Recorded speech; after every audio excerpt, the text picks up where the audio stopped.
그날 폐수강가에서 벌어진 짧은 사건 하나가 두 나라 사이의 전쟁을 불러오게 됩니다.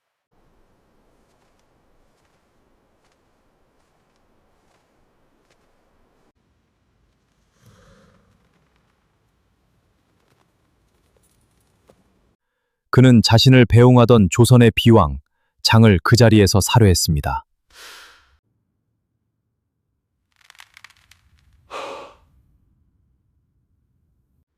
폐하, 제가 조선의 비왕인 장을 죽였습니다.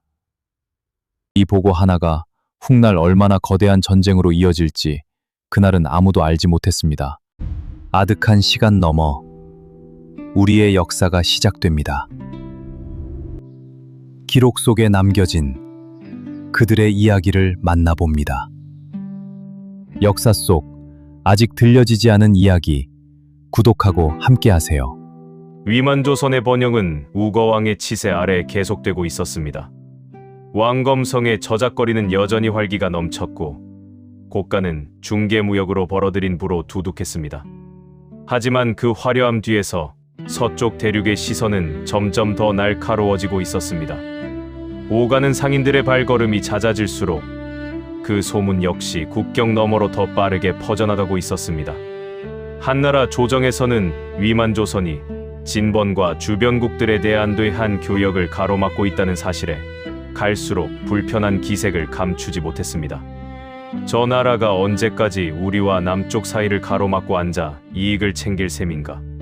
한나라 조정 안에서도 그런 불만 섞인 목소리가 심심찮게 오갔습니다. 그럼에도 우거왕은 크게 개의치 않았습니다. 그는 위만조선의 군사력과 흉노와의 관계를 믿고 한나라가 쉽사리 이 문제를 무력으로 풀려 하지는 못할 것이라 여겼습니다. 그의 이런 판단에는 나름의 근거가 있었지만 동시에 위험한 자만이기도 했습니다. 할아버지와 아버지 대를 거치며 쌓아온 국력이 그에게 그런 확신을 심어주고 있었습니다. 그런데 이 무렵 한나라 쪽의 사정은 우거왕이 짐작하던 것과는 조금씩 달라지고 있었습니다. 지금부터 잠시 당시 한나라의 상황을 짚어보겠습니다. 이 시기 한나라를 다스리던 이는 훗날 중국사에서도 손꼽히는 정복 군주로 기록되는 한무제였습니다. 그는 즉위 이후 오랜 세월 한나라를 괴롭혀온 북방의 강대한 세력 흉노를 상대로 몇 차례에 걸친 대규모 원정을 감행했습니다. 치열한 전쟁 끝에 한무제는 흉노를 크게 제압하는 데 성공했습니다. 막북 지역까지 병력을 밀어붙인 이 원정은 한나라 역사에서도 손꼽히는 대규모 군사 작전으로 기록됩니다. 흉노를 누른 한무제의 시선은 이제 사방의 다른 세력들로 향하고 있었습니다. 서역으로는 사신을 보내 여러 나라와 관계를 맺었고 남쪽으로도 군사를 보내 여러 지역을 한나라의 판도 안으로 끌어들이고 있었습니다. 그야말로 한나라의 국력이 정점을 향해 치닫던 시기였습니다. 곡간은 가득 찼고 병사들의 사기도 그 어느 때보다 높았습니다. 이런 흐름 속에서 한무제의 시선이 동쪽의 위만조선을 향하는 것은 어쩌면 자연스러운 수순이었는지도 모릅니다. 흉노와 관계를 맺고 있는 데다 한나라와 남쪽 사이의 교역까지 가로막고 있는 위만조선은 한무제의 눈에 결코 달갑지 않은 존재였습니다. 다만 이때까지도 한나라는 곧바로 군사를 일으키기보다는 외교적 해법을 먼저 시도하고자 했습니다. 한무제는 서파라는 신하를 사신으로 삼아 위만조선으로 보내기로 결정했습니다. 서파에게 주어진 임무는 명확했습니다. 우거왕을 설득해 직접 한나라 황실을 예방하도록 하는 것이었습니다. 이는 곧 위만조선이 한나라의 신하로서의 예를 갖추라는 요구와 다름없었습니다. 그동안 대등한 이웃처럼 지내온 두 나라의 관계를 상하관계로 명확히 다시 정리하려는 의도가 담긴 요구이기도 했습니다. 서파는 먼 길을 거쳐 왕검성에 도착했습니다. 그는 한무제의 조서를 받들고 우거왕 앞에 나아가 그 뜻을 전했습니다. 황제 폐하께서는 조선왕께서 직접 장안으로 오시어 예를 갖추시기를 바라고 계십니다. 우거왕은 그 요구를 단호히 거절했습니다. 우리는 이미 왕을 칭한 지 오래고 이 땅을 스스로 다스려온 지도 오래되었소. 그런 우리가 굳이 그 먼 길을 가서 예를 갖출 이유가 어디 있소? 그의 목소리에는 한치의 흔들림도 없었습니다. 대전 안에 있던 신하들도 그런 왕의 결기 앞에서 저마다 고개를 끄덕였습니다. 서파는 몇 번이고 말을 바꾸어가며 우거왕을 설득하려 했지만 우거왕의 뜻은 조금도 꺾이지 않았습니다. 결국 두 사람의 회담은 아무런 성과 없이 끝나고 말았습니다. 서파는 무거운 얼굴로 왕검성을 떠날 채비를 서둘렀습니다. 아무런 성과 없이 돌아간다면 황제 앞에서 어떤 문책을 받을지 알 수 없는 노릇이었습니다. 서파는 배웅을 받으며 왕검성을 나섰습니다. 그를 배웅하는 역할은 고조선의 비왕이라는 직위를 지닌 장이라는 인물이 맡고 있었습니다. 국경을 이루는 강, 폐수에 다다를 때까지 두 사람은 별다른 말 없이 나란히 길을 걸었습니다. 장은 예를 다해 손님을 배웅하는 것이 자신의 마지막 소임이라 여기고 있었을 뿐이었습니다. 그런데 폐수에 다다른 순간 서파는 뜻밖의 행동을 저질렀습니다. 그는 마부를 시켜 자신을 배웅하던 장을 그 자리에서 찔러 죽이게 했습니다. 그러고는 곧바로 강을 건너 한나라 쪽 요새로 달아나 버렸습니다. 서파는 한나라로 돌아가 한무제 앞에서 이렇게 보고했습니다. 조선의 장수를 죽였습니다. 협상 실패의 책임을 모면하기 위해 자신이 저지른 일을 마치 큰 공적인 양 꾸며낸 것이었습니다. 놀랍게도 한무제는 이 보고를 듣고 서파를 크게 문책하지 않았습니다. 오히려 그 공을 인정한다며 서파에게 요동군 동부도위라는 벼슬을 내렸습니다. 이 소식은 얼마 지나지 않아 왕검성에까지 전해졌습니다. 국경을 오가는 상인들의 입을 통해 그 소식은 예상보다 훨씬 빠르게 퍼져나갔습니다. 여기서 잠시 이 벼슬의 의미를 짚어보겠습니다. 요동 동부도위란 한나라의 요동군 동쪽 변경 지역을 다스리며 군사를 지휘하는 자리였습니다. 다시 말해 살인을 저지르고 달아난 자가 하필이면 고조선과 국경을 맞댄 그 지역의 책임자로 임명된 셈이었습니다. 이는 고조선 입장에서 결코 가볍게 넘길 수 없는 처사였습니다.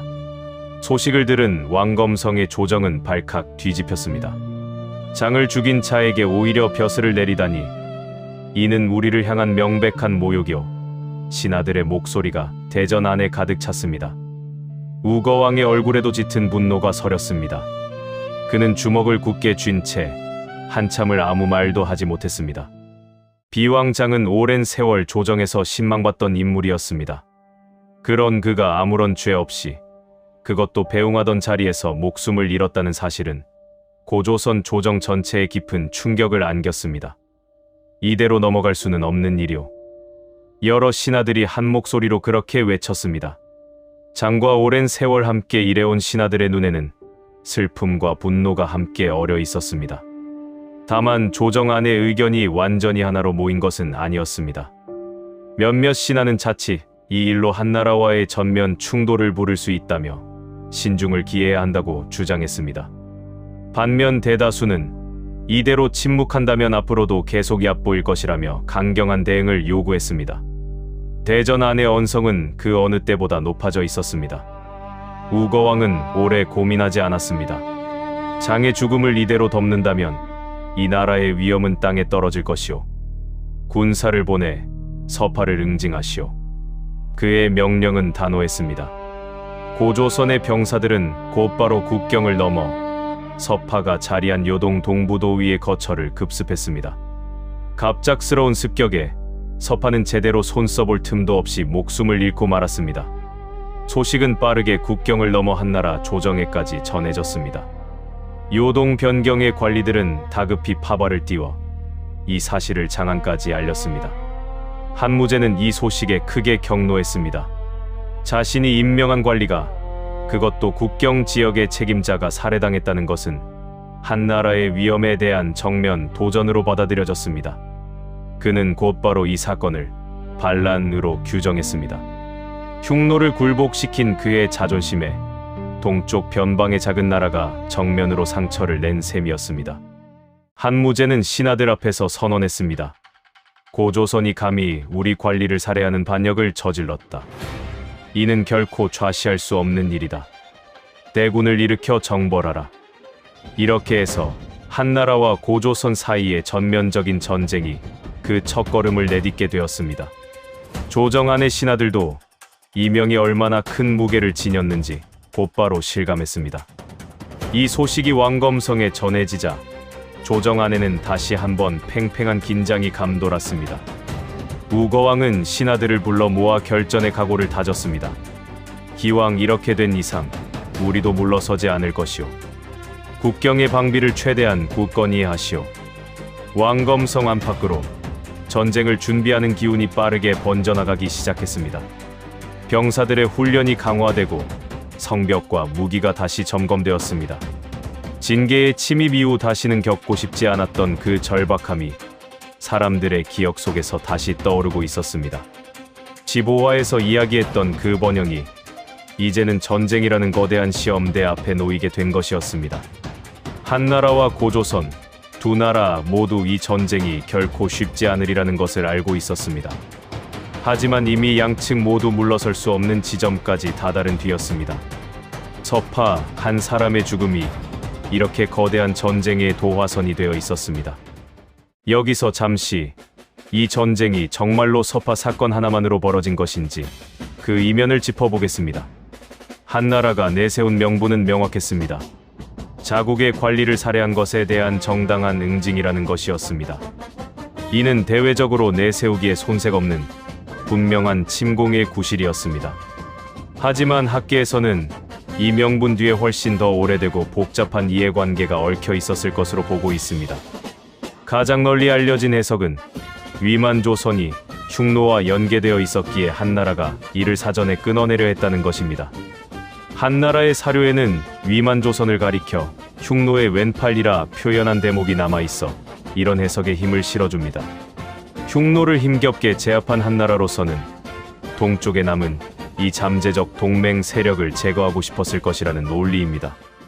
또 다른 해석은 위만조선이 한나라와 남쪽 진국 사이의 중개무역을 독점하며 얻는 막대한 이익 자체가 한나라 입장에서는 눈의 가시였다는 것입니다.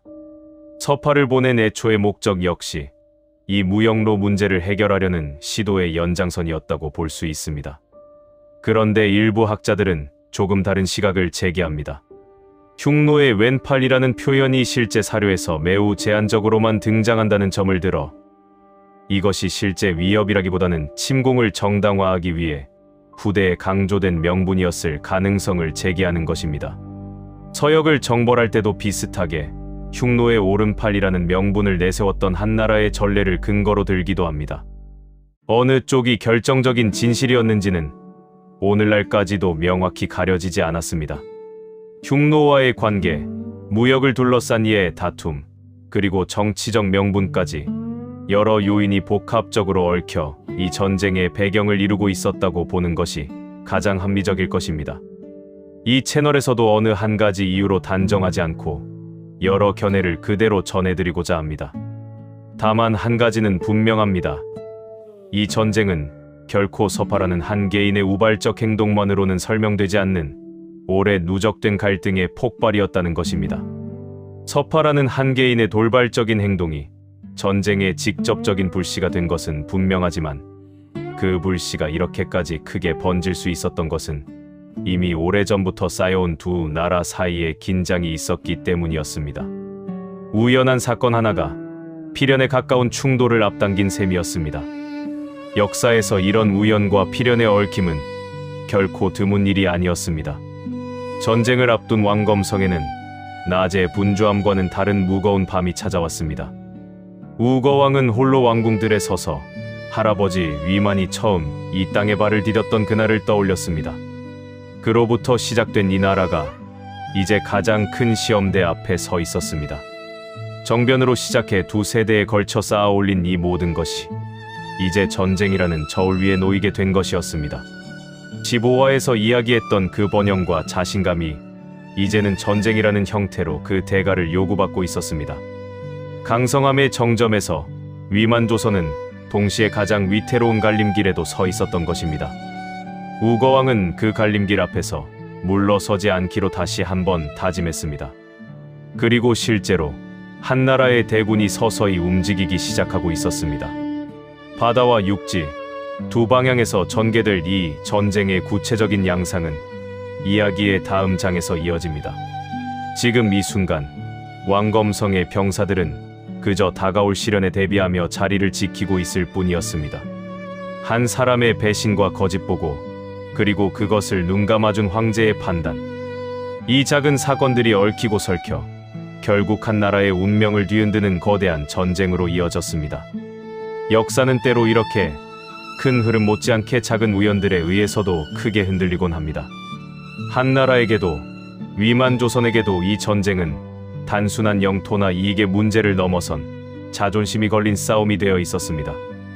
어느 쪽도 쉽게 물러설 수 없는 지점까지 와 있었던 것입니다. 그 자존심의 충돌이 이제 본격적인 전쟁으로 막을 올리려 하고 있었습니다. 왕검성의 성벽 위로 마지막 노을이 붉게 물들고 있었습니다. 그 노을 아래에서 병사들은 저마다의 각오를 다지며 다가올 날들을 준비하고 있었습니다. 이 전쟁이 얼마나 길고 치열하게 이어질지 이때는 아직 아무도 알지 못했습니다. 이 이야기는 고조선의 옛 왕검성 터에 지금까지 전해 내려오는 이야기로, 서파 사건은 오랜 세월이 흐른 오늘날까지도 한나라와 고조선 전쟁의 직접적인 도화선으로 여러 사료 속에 남아 전해지고 있습니다. 다음 영상을 빠르게 만나보시려면 좋아요와 구독을 눌러주세요. 지금 화면에 나오는 더 재미있는 영상들도 함께 해주세요. 그럼 모두 행복한 하루 보내세요. 감사합니다.